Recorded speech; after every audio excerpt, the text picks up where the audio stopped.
Hello everyone, good morning to all of you and welcome to online study point. दोस्तों, आज है 21 मई और आज की इस वीडियो में हम 21 मई से रिलेटेड करंट अफेयर के सभी इंपॉर्टेंट क्वेश्चन को कवर करने वाले हैं। तो यदि आप लोगों को इस वीडियो की पीडीएफ चाहिए तो आप हमारे इस मोबाइल एप्लीकेशन को भी इंस्टॉल कर सकते हैं, जिसकी लिंक डिस्क्रिप्शन बॉक्स में दी हुई है। स्टार्ट करते हैं हमारा पहला क्वेश्चन। हाल ही में अंटार्कटिका महाद्वीप से दुनिया का सबसे बड़ा हिमखंड निकला है। इसका नाम क्या है? तो इसे नाम दिया गया है A76। अब सबसे पहले आप ग्लोब में यदि देखेंगे तो ये है अंटार्कटिका महाद्वीप की लोकेशन। सवाल में क्या लिखा है कि इसी अंटार्कटिका महाद्वीप से दुनिया का सबसे बड़ा हिमखंड निकला है। तो आप सभी जानते हैं अंटार्कटिका महाद्वीप जो कि ग्लोब में नीचे की तरफ मतलब कि दक्षिणी ध्रुव की तरफ स्थित है और ये पूरे ही समय बर्फ से ढकी हुई होती है। और यहाँ जो ग्लेशियर है, मतलब आप यदि ये वाला लोकेशन देखेंगे, वेडल सी दिख रहा है आप लोगों को। चलिए इसे मैं आप लोगों को थोड़ा जूम करके दिखाती हूँ। तो ये है वेडल सी और ये जो आप देख रहे हैं रोन आइस सेल्फ, इसी का एक हिस्सा है जो कि यहाँ से टूट करके अलग हो गया है।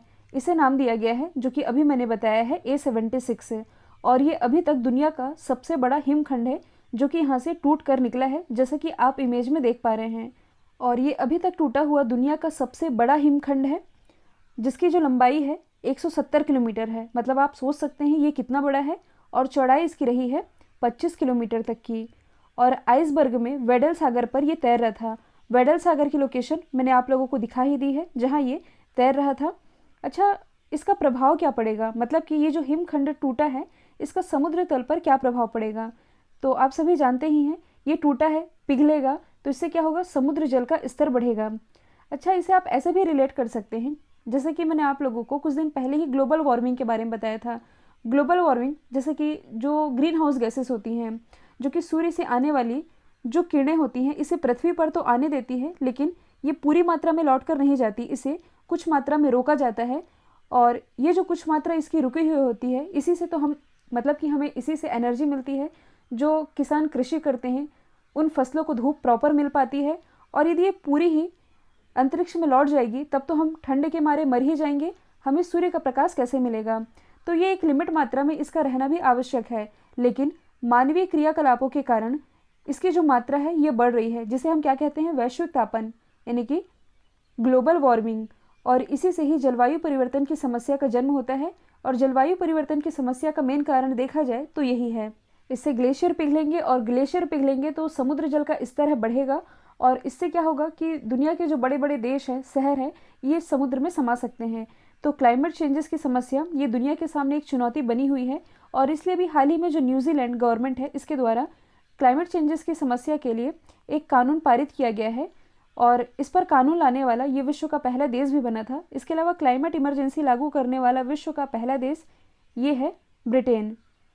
अगला क्वेश्चन है, हाल ही में किस राज्य ने महामारी अधिनियम 2000 के तहत ब्लैक फंगस, जो कि चर्चे का विषय बना हुआ है, इसे संपूर्ण राज्य में महामारी और अधिसूचित रोग घोषित किया है? तो ऐसी घोषणा भी हाल ही में राजस्थान गवर्नमेंट के द्वारा की गई है। अब ये अधिसूचित रोग ये होते क्या हैं? तो यह वह बीमारी है जिसके होने की सूचना कानूनी तौर पर सरकार को देनी होती है। फॉर एग्जाम्पल एड्स, डेंगू, ये सब इसी की कैटेगरी में आते हैं। और क्या हो यदि किसी बीमारी को अधिसूचित की कैटेगरी में रखा जाए? तो ऐसा तब हो जब किसी राज्य में किसी बीमारी को अधिसूचित की कैटेगरी में रखा गया है तो उस राज्य के जो डॉक्टर हैं इन्हें अपने मरीजों में ये बीमारी होने की सूचना जिला के मुख्य चिकित्सा अधिकारी को देनी होती है, ताकि वह जो अधिकारी है इसके लिए प्रारंभिक चेतावनी जारी कर सके और इसके प्रसारण को रोकने में मदद कर सके। तो हाल ही में ब्लैक फंगस चर्चा का विषय बना हुआ है। ये है क्या? तो ये एक फंगल डिसीज़ है जो कि एक म्यूकोर माइकोसिस नाम का फंगल है। अधिकतर उन लोगों को हो रहा है जो कि पहले से किसी बीमारी के शिकार हैं और ये सबसे ज़्यादा आंखों को इफेक्ट डाल रही है।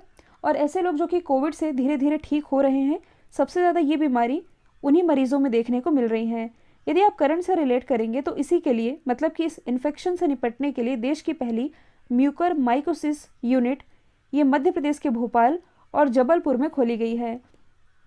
इसके अलावा हाल ही में जो महाराष्ट्र गवर्नमेंट है इसने तो ये भी घोषणा की है कि यदि राज्य में किसी भी व्यक्ति को ब्लैक फंगस की बीमारी होती है तब राज्य सरकार इसका मुफ्त में इलाज करेगी। यहाँ हम बात कर रहे हैं राजस्थान की, तो इसकी राजधानी है जयपुर, जिसे हम पिंक सिटी के नाम से जानते हैं। मुख्यमंत्री अशोक गहलोत, राज्यपाल है Kalraj Mishra, important national park है केवलादेव, रणथंभौर, ये सभी। राजस्थान का हृदय ये कहलाता है अजमेर। ब्रह्मा जी का मतलब कि पूरे भारत में ब्रह्मा जी का एकमात्र मंदिर ये राजस्थान में स्थित है, पुष्कर में। बायोफ्यूल पॉलिसी लागू करने वाला भारत का पहला राज्य राजस्थान है, जबकि एथेनॉल पॉलिसी लागू करने वाला पहला राज्य ये बिहार है। अगला क्वेश्चन है, वैश्विक न्यू बिग 5 की लिस्ट में काजीरंगा राष्ट्रीय उद्यान के किन 2 जानवरों को जगह मिली है? तो न्यू बिग 5 की लिस्ट में हाल ही में काजीरंगा के हाथी और बाघ, इन दोनों जानवरों को शामिल किया गया है। यह जो टर्म लिखा हुआ है न्यू बिग 5, ये है क्या? तो एक तरह का प्रोजेक्ट है जिसका पर्पस है कि दुनिया के वन्य जीवों के सामने आने वाले जो संकट है, कैसे संकट है, उनके रहवास को लेकर के संकट, मानव और वन्य जीवों में कभी कभी संघर्ष देखने को मिलता है, इनका अवैध शिकार कर लिया जाता है और व्यापार भी किया जाता है। तो इन संकटों के बारे में जागरूकता बढ़ाने के लिए ये एक तरह का प्रोजेक्ट है जिसका नाम है न्यू बिग 5, जहां 1 लाख प्रजातियों में कुल 5 का चुनाव किया जाता है जो कि संकटों से गुजर रही है। यदि आप लोगों को याद होगा तो हाल ही में असम में ही काजीरंगा राष्ट्रीय उद्यान के पास ही 18 हाथियों की मौत हुई थी। किसके कारण हुई थी? बिजली गिरने की वजह से। तो इसी काजीरंगा राष्ट्रीय उद्यान में किसे शामिल किया गया है? हाथी और बाघ को। लेकिन यहाँ कहा जा रहा है कि 5 का चुनाव किया जाता है, 1 लाख में 5 का चुनाव। तो 2 तो हो गए काजीरंगा राष्ट्रीय उद्यान से, 3 अन्य कौन है? गौरिल्ला, ध्रुवी भालू और शेर। अगला क्वेश्चन है, मोक्टर ओने को पुनः किस देश के प्रधानमंत्री के रूप में नियुक्त किया गया है? तो हाल ही में जो मोक्टर ओने हैं ये भी हाल ही में दोबारा से माली के प्राइम मिनिस्टर बन गए हैं। माली जो कि एक अफ्रीकन कंट्री है, इसकी लोकेशन आप देख सकते हैं। इसकी करेंसी है बामाको और करेंसी है, कैपिटल है बामाको और करेंसी है वेस्ट अफ्रीकन CFA फ्रैंक। यदि हम बात करें अफ्रीका महाद्वीप की, जो कि जनसंख्या और क्षेत्रफल की दृष्टि से एशिया के बाद विश्व का दूसरा सबसे बड़ा महाद्वीप है। साथ ही ये एकमात्र ऐसा महाद्वीप है जिससे कि कर्क रेखा, मकर रेखा और विषुवत रेखा ये तीनों ही गुजरती हैं। यदि आप देखेंगे तो ये आ रही है प्राइम मेरिडियन लाइन और यहाँ से आ रही है इक्वेटर। कई बार एग्जाम में पूछा जाता है कि ऐसा कौन सा बिंदु है जहाँ प्राइम मेरिडियन लाइन और इक्वेटर ये आकर के मिलते हैं? तो ये मिलते हैं गल्फ ऑफ गिनी में। ये जो आप देख रहे हैं ये है विक्टोरिया लेक। इसी विक्टोरिया लेक से उद्गम होता है विश्व की सबसे लंबी नदी जिसका नाम है नील नदी, और ये अंत में जाकर के कहाँ मिल जाती है? मेडिटेरियन सी में। अगला क्वेश्चन है, हाल ही में भारतीय मूल के किस वैज्ञानिक को पहली बार मिलेनियम टेक्नोलॉजी अवार्ड से सम्मानित किया गया है? मिलेनियम टेक्नोलॉजी अवार्ड, जिसे टेक्नोलॉजी के क्षेत्र में नोबल कहा जाता है, जैसे कि मैथ्स के क्षेत्र में नोबल प्राइज दिए किसे कहते हैं? एबल पुरस्कार को। वैसे ही टेक्नोलॉजी के क्षेत्र में नोबल कहा जाता है मिलेनियम टेक्नोलॉजी अवार्ड को, जिससे पहली बार सम्मानित किए गए हैं भारतीय मूल के शंकर बाला सुब्रमण्यम। और यह जो पुरस्कार है ये शंकर बाला सुब्रमण्यम के साथ डेविड क्लेनरमैन को DNA की क्रमबद्धता के क्षेत्र में बहुमूल्य योगदान के लिए दिया गया है। अच्छा, ये जो टर्म लिखा हुआ है DNA, इससे रिलेटेड यदि मैं आप लोगों को कुछ बेसिक पॉइंट बताऊं, ये DNA पाया कहाँ जाता है? तो देखिए, इसे आप ऐसे समझ सकते हैं जैसे कि हमारा जो शरीर है ये कई हजार लाखों कोशिकाओं यानी कि सेल से मिलकर के बना है। जब बहुत सारी सेल्स मिलती हैं तब ये क्या बनाती हैं? तब ये उत्तक का निर्माण करती हैं, उत्तक जिसे आप टिश्यू कहते हैं। अब जब बहुत सारे टिश्यू मिलते हैं तब ये क्या बनाते हैं? ये ऑर्गन यानी कि अंग का निर्माण करते हैं। अब जब बहुत सारे अंग मिलते हैं तब ये क्या बनाते हैं? तब ये शरीर का निर्माण करते हैं। तो ये तो है इसका प्रोसेस। मतलब आप बेसिक यूनिट कह सकते हैं कि मानव शरीर के निर्माण की जो मूलभूत इकाई है ये क्या है? ये सेल्स ही होते हैं। तो सेल्स में काफ़ी सारी चीज़ें पाई जाती हैं, जैसे कि माइटोकॉन्ड्रिया, एंडोप्लाज्मिक रेटिकुलम हो गया, राइबोसोम हो गया और केंद्रक हो गया। तो यहाँ मैं केंद्रक के बारे में ही बताना चाह रही हूँ। केंद्रक जिसे आप न्यूक्लियस कहते हैं, तो इसी न्यूक्लियस में पाया जाता है ये DNA यानी कि डीऑक्सीराइबोज न्यूक्लिक एसिड। अब ये कैसे पाया जाएगा? तो ये जो केंद्रक है इसमें पाए जाते हैं क्रोमोसोम जिसे आप गुणसूत्र कहते हैं। ये जोड़ी में पाए जाते हैं। कितने जोड़ी पाए जाते हैं? 23 जोड़ी में 23, और यदि कहा जाए तो कुल 46 क्रोमोसोम पाए जाते हैं। और देखिए, यही जो क्रोमोसोम है जो कि जोड़ियों में पाया जाता है, इसे यदि आप खींचेंगे मतलब कि कुछ इस तरह से, तो ये तो होगा DNA। इसे भी यदि आप और ज़्यादा खींचेंगे कुछ इस तरह से, तब ये जो बनता है इसे क्या कहते हैं? यही कहलाता है जीन। तो DNA के फील्ड में इन्होंने मतलब कि शंकर बाला सुब्रमण्यम ने जो बहुमूल्य योगदान दिया है, जिसके लिए इस पुरस्कार से इन्हें सम्मानित किया गया है। पहली बार यह जो पुरस्कार है ये 2004 में WWW यानी कि वर्ल्ड वाइड वेब इसका आविष्कार करने वाले सर टिम बर्नर्स-ली इन्हें यह पुरस्कार दिया गया था और यह पुरस्कार हर 2 साल के अंतराल में दिया जाता है। अगला क्वेश्चन है, भारत में Johnson and Johnson Covid vaccine का निर्माण करने वाली दवा कंपनी कौन बनी है? तो भारत में जॉनसन एंड जॉनसन जो कि अमेरिका की कंपनी है, इसका निर्माण करेगी बायोलॉजिकल ई। अब इसे आप समझेंगे कि भारत में जो सीरम इंस्टीट्यूट है ये कहाँ स्थित है? पुणे में। ये एस्ट्राजेनेका के द्वारा भारत में एक कोरोना वैक्सीन डेवलप कर रही है जिसका नाम क्या है? कोविशील्ड। और यदि हम बात करें भारत बायोटेक की, तो ये पूरी तरह से भारतीय वैक्सीन डेवलप कर रही है जिसका नाम है कोवैक्सीन। और डॉक्टर रेड्डीज स्पुतनिक 5 को भी मंजूरी मिली है, आप सभी जानते हैं। तो रशिया की ये जो वैक्सीन है स्पुतनिक 5, ये भारत में डॉक्टर रेड्डीज़ के सहयोग से डेवलप किया जा रहा है। और ये जो अब नई वैक्सीन है, मतलब कि अभी मंजूरी मिली है इसे, जॉनसन एंड जॉनसन, इसे भारत में डेवलप किया जाएगा बायोलॉजिकल ई के द्वारा। और ऐसा क्यों किया जा रहा है? तो भारत में अभी भी काफ़ी सारी ऐसी जगह हैं जहां कोरोना की वैक्सीन ये नहीं पहुंच पा रही है और काफ़ी सारे ऐसे लोग हैं जिन्हें वैक्सीन नहीं मिल पाने के कारण, मतलब वो लगवाना तो चाहते हैं वैक्सीन, लेकिन उनके एरिया में वैक्सीन की आपूर्ति नहीं हो पा रही है, जिसके कारण वे वैक्सीनेट नहीं हो पाए हैं। और इसी के लिए ये योजना लाई गई है जिसके तहत ये जो बायोलॉजिकल ई है, ये बायोलॉजिकल ई है क्या? तो ये एक बायोफार्मास्यूटिकल कंपनी है, स्थापना हुई थी 1953 में, हेडक्वार्टर हैदराबाद में स्थित है।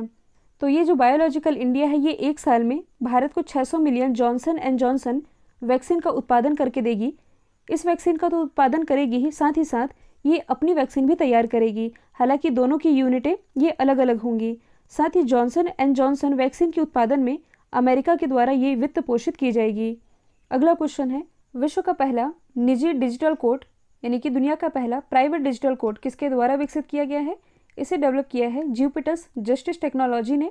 ये है क्या? तो आप सभी जानते हैं कि दुनिया में जो केसेस हैं, दुनिया ही नहीं, मान लीजिए आप भारत का ही एग्जाम्पल लेंगे तो हाई कोर्ट हो गया, सुप्रीम कोर्ट हो गया, या जो भी निचली अदालतें होती हैं, यहाँ इतने सारे केसेस पेंडिंग होते हैं कि सॉल्व होते होते कई सालों लग जाते हैं। और कई बार ऐसा भी देखने को मिलता है कि जब इस फैसले की सुनवाई होती है या जब इसका रिजल्ट आता है तब वह व्यक्ति तब तक मर चुका होता है। मतलब कि इतना स्लो प्रोसेस है, जिसके कारण मतलब न्यायाधीश भी कम है, केसेस की संख्या भी बढ़ रही है। तो ऐसे में क्या किया जाए? तो न्याय प्रणाली पर जो बोझ बढ़ रहा है, क्योंकि ऐसी भी समस्या देखने को मिली है कि कई लोग जो न्याय की प्रक्रिया है इस तक पहुंच ही नहीं पाते हैं कि हम न्याय कैसे ले सकते हैं, अपनी शिकायत कैसे दर्ज करा सकते हैं। ये बेसिक सुविधा भी उन लोगों को नहीं मिल पाती है। और विश्व न्याय परियोजना इसके अध्ययन के अनुसार दुनिया में ऐसे लोगों की संख्या लगभग 5 बिलियन है। तो ऐसे में ये जो ज्यूपिटर्स है, ज्यूपिटर्स का नया डिजिटल कोर्ट, ये दुनिया का पहला एंड टू एंड डिजिटल न्याय वितरण प्लेटफॉर्म है। तो आप कह सकते हैं कि एक ऐसा प्लेटफॉर्म है जिसमें कि जिस व्यक्ति का केस है, मान लीजिए इसमें पक्ष विपक्ष दोनों हैं, तो इस विवाद में शामिल जितने भी लोग हैं, मतलब कि सभी प्रतिभागियों को ये एक ऑनलाइन और सिंगल प्लेटफॉर्म प्रोवाइड करवाता है, जिसमें कि ये केस फाइलिंग से लेकर के इस प्लेटफॉर्म पर निपटान करने तक का कार्य किया जाएगा। और इस तरह का ये दुनिया का पहला ऐसा प्लेटफॉर्म है। अगला क्वेश्चन है, हाल ही में विश्व मधुमक्खी दिवस ये कब मनाया गया, यानी कि वर्ल्ड बी डे? तो ये मनाया जाता है 20 मई को। इस बार ये जो दिवस मनाया गया इसकी थीम थी be engaged build back better for bees. अगला क्वेश्चन है, MMA यानी कि मिक्स्ड मार्शल आर्ट प्रमोशन में विश्व खिताब जीतने वाले भारतीय मूल के पहले फाइटर कौन बने हैं? ये बने हैं अर्जुन भुल्लर। इन्होंने हराया किसे है? इन्होंने हराया है ब्रेंडन वेरा को। ब्रेंडन वेरा को हरा करके इन्होंने ये खिताब अपने नाम किया है। अगला क्वेश्चन है, हालांकि ये वाला क्वेश्चन मैं आप लोगों को पढ़ा चुकी हूँ, लेकिन इसे मैंने आज दूसरे फॉर्मेट में सेट किया है। इंडियन रेलवे द्वारा किस 6000वें स्टेशन पर वाईफाई की सुविधा शुरू की गई है? तो इंडियन रेलवे के द्वारा हाल ही में झारखंड का जो हजारीबाग है, यहाँ 6000वें स्टेशन पर वाईफाई की सुविधा शुरू की गई है। और यदि देखा जाए तो इसकी जो शुरुआत है ये 2016 से की गई थी। मुंबई में पहला वाईफाई युक्त रेलवे स्टेशन, इसकी सुविधा शुरू की गई थी। पश्चिम बंगाल का मिदानपुर ये था 5000वां रेलवे स्टेशन, और अब बन गया है हजारीबाग, जो कि वाईफाई की सुविधा प्राप्त करने वाला भारत का 6000वां रेलवे स्टेशन बना है। यदि हम बाकी ऑप्शन की बात करें तो भारत की जो पहली किसान रेल है ये महाराष्ट्र के जो नासिक है, नासिक के देवलाली से लेकर के बिहार के दानापुर के बीच चलाई गई थी। जबकि यदि हम बात करें कि हाल ही में भारत की जो पहली ऑक्सीजन एक्सप्रेस की शुरुआत की गई, ये कहाँ से चलाई गई थी, तो ये विशाखापट्टनम से मुंबई के बीच चलाई गई थी। कल जो मैंने आप लोगों से सवाल पूछा था, इसका राइट आंसर असम था। अब आप लोगों के लिए आज का सवाल है, हाल ही में किस देश ने भारत को फरजाद बी गैस फील्ड से बाहर किया है? तो इसका जो भी आंसर कमेंट बॉक्स में बताइएगा। वीडियो यदि पसंद आया तो लाइक कीजिए, शेयर कीजिए और चैनल को सब्सक्राइब करना बिल्कुल मत भूलिएगा। आज के लिए इतना ही। Thank you so much.